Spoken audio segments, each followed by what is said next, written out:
잠언 10장부터 22장까지는 총 375개의 단편 단구들로 이제 이루어진 솔로몬의 잠언입니다. 따라서 내용성의 어떤 통일성이나 혹은 연속성이 없는 그냥 단편 성구들의 이제 모음집이라고 할 수가 있습니다. 딱히 문단 구분도 할 수 없는 것이 특징입니다. 오늘 우리가 읽은 잠언 10장은 지혜로운 자와 미련한 자, 의인과 악인의 삶의 특성과 그 결과를 이렇게 대조적으로 이제 보여주고 있습니다. 그러면서 지혜롭고 경건한 삶이 무엇인지 이 새벽에 우리에게 말씀해주고 있습니다.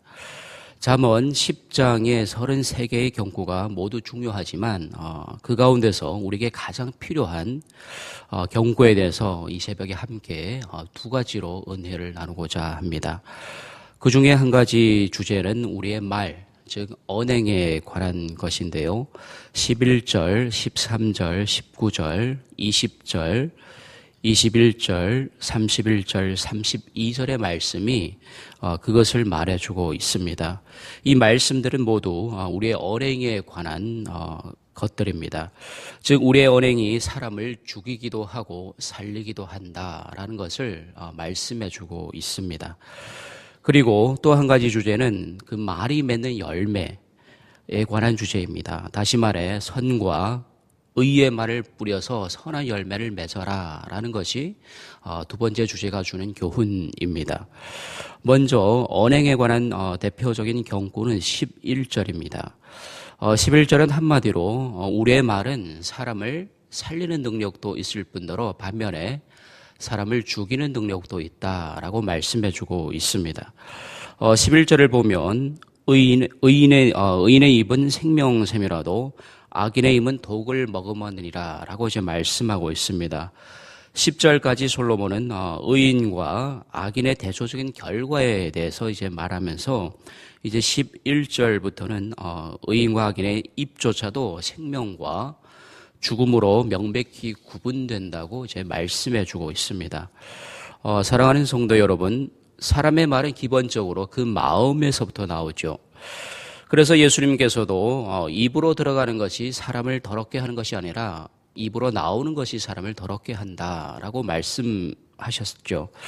이렇게 볼 때 의인은 기본적으로 의로운 심성에서 의로운 말씀들을 쏟아내는 거죠. 칭찬과 위로, 옳은 길로 인도하는 경책의 말들, 주위의 사람들의 마음에 기쁨과 평안을 주는 그런 유익한 말들을 이제 쏟아내는 거죠.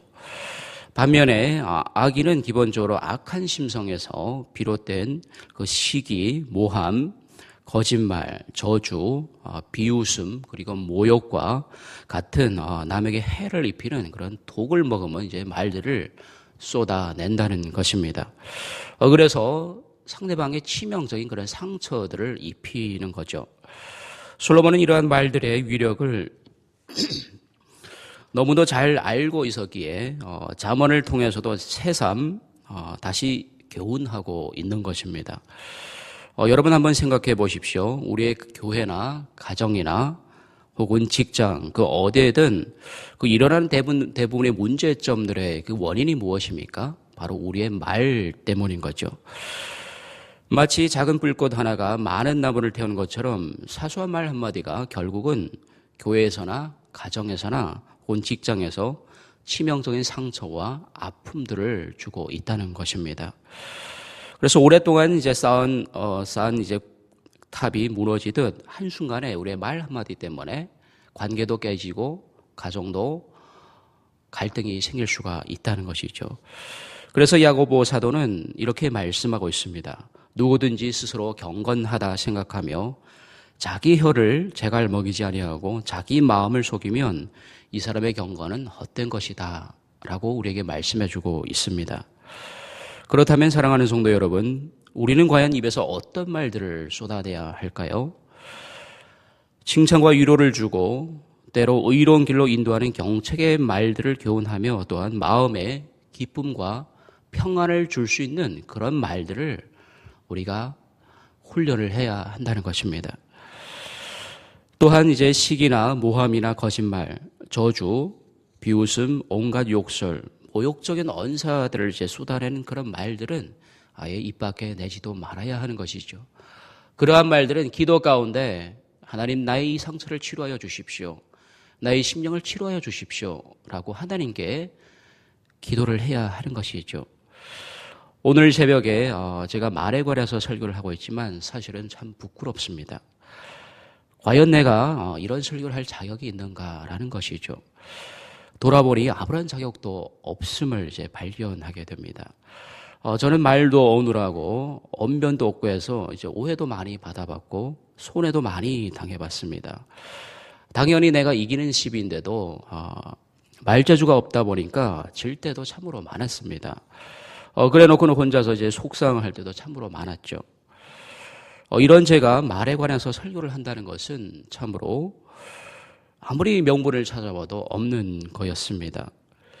그런데 묵상 중에 하나님이 단어 하나를 주셨습니다. 그 단어가 바로 은혜라는 단어였습니다. 제가 설교를 할 수 있는 조건은 오직 하나님의 은혜 때문이었습니다. 그것을 빼놓고는 이제 아무것도 할 수 없었던 것입니다. 그렇습니다. 사랑하는 성도 여러분, 오직 하나님의 은혜 안에서 끊임없이 우리의 마음을 다스리고 그 안에 의로움과 정결함으로 채우는 이 새벽이 되기를 바랍니다.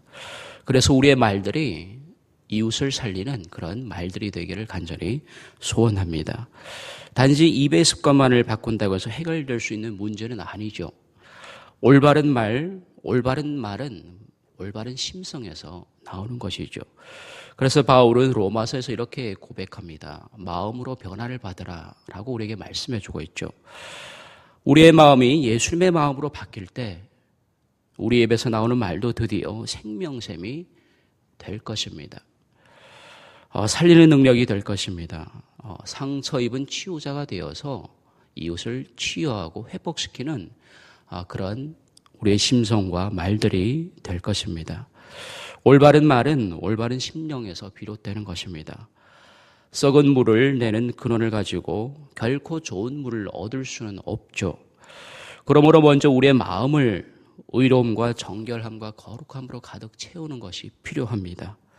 그래서 이웃을 살리고 교회를 살리고 가정을 살리는 성도님들 다 되시기를 간절히 소원합니다. 오늘 우리가 알아볼 두 번째 주제는 이제 말이 맺는 열매에 관한 내용입니다. 우리가 살아가면서 어떤 말을 뿌리느냐에 따라서 그 거두는 열매는 완전히 달라질 수가 있는 것이죠. 그 당시는 우리의 성격 때문에 또 어떤 상처 때문에 그 말들을 쏟아냈지만 그 당시는 잘 모르지만 그것이 썩 나중에 그 뿌린 말들이 열매를 맺게 된다는 것이죠. 그 말씀이 오늘 31절, 32절 말씀입니다. 31절, 32절에 보면 의인의 입은 지혜를 내어도 패역한 혀는 배임을 당할 것이라. 의인의 입술은 기쁘게 말할 것을 알거늘 악인의 입은 패역을 말하느니라 라고 기록하고 있습니다. 여기서 내다라는 말은 싹트다, 열매를 맺다라는 뜻입니다. 다시 말해 의인의 입을 지혜의 열매를 맺는 건강한 나무에 비유해서 지금 솔로몬은 표현하고 있는 것입니다. 그리고 이 말은 배임을 당할 것이라는 말과 대조를 이룹니다. 10장부터 22장까지는 대부분 대조를 이루면서 이제 솔로몬은 이제 잠언을 적어가고 있었습니다. 즉 입을 통하여 맺는 열매를 통해서 그 인생은 영원할 수도 혹은 그렇지 아니할 수도 있다고 31절, 32절은 우리에게 시간 말씀해주고 있습니다. 그렇다면 의인의 입에서 나오는 말은 어떤 말입니까? 32절에 보면 기쁘게 할 것이라 라고 말하고 있는데 여기서 기쁘게 할 것이다 라는 이제 뜻을 보면 연락되다 라는 뜻입니다. 즉 하나님께 연락되는 말들을 의미하는 거죠. 반대로 악인의 입에서 나오는 말의 특징을 잘 보여주고 있는 패역이라는 이 단어는 죄를 나타내는 용어 중 하나로서 하나님과 사람과의 그 인격적인 관계를 단절케 하고 더욱 나아가 하나님을 거슬러 멸망에 이르는 이제 그런 의미를 내포하고 있습니다. 한마디로 우리의 말로 구원의 열매 혹은 심판의 열매를 맺을 수가 있다는 것이죠. 그러니까 우리의 말이 얼마나 중요합니까? 사랑하는 성도 여러분, 우리는 매일매일 열심히 우리의 자신의 입을 통해서 말의 씨앗을 뿌리고 있죠. 그런데 문제는 그 말은 그냥 땅에 버려져 사라지지 않는다는 것이죠. 반드시 말은 씨앗이 되고 열매가 되어서 우리에게 돌아온다는 것입니다. 단지 그것이 지혜의 풍성한 열매인지 아니면 우리를 파멸과 심판에 이르게 하는 그런 열매인지 그 두 가지뿐인 거죠. 그렇게 우리는 무엇보다 말을 아끼고 하나님께 연락될 말, 기쁘게 받으실 만한 말들을 하려고 노력해야 하는 것입니다. 그렇게 될 때 우리의 삶에 아름다운 의의 열매, 또한 지혜의 열매가 풍성하게 맺혀질 수가 있는 것이죠. 그럼에도 불구하고 오늘 우리는 얼마나 정죄되고 다듬어지는 말들을 하고 있느냐라는 것이죠. 우리의 말이 하나님과 사람을 기쁘게 하고 사람의 영혼을 살찌게 하고 용기를 북돋아주고 희망을 주는 그런 진실된 아름다운 말들로 가득 차 있습니까? 아니면 부정적이고 비판적이고 저주가 섞인 그런 조롱이 섞인 그런 말들로 가득 차 있습니까? 다른 사람의 말을 뒤에서 수근수근하고 있는 그런 말들로 가득 차 있습니까? 우리가 예수 그리스도로 말미암아 거듭났다면 이제 우리의 입도 거듭나야 하지 않겠습니까? 죽음에서 생명으로 옮겼다면 우리의 말로 이제는 죽이는 말에서 살리는 말로 되어야 하지 않겠습니까? 원하옵기는 이 새벽에 우리의 말이 하나님께 기쁘게 연락될 말, 이웃을 살리는 말들이 되기를 원합니다. 그래서 생명샘이 되어서 우리의 교회, 우리의 가정, 우리의 직장에 생명의 근원이 되기를 간절히 소원합니다. 오늘 하루도 이러한 은혜가 저와 여러분과 함께 하시기를 간절히 축원드립니다.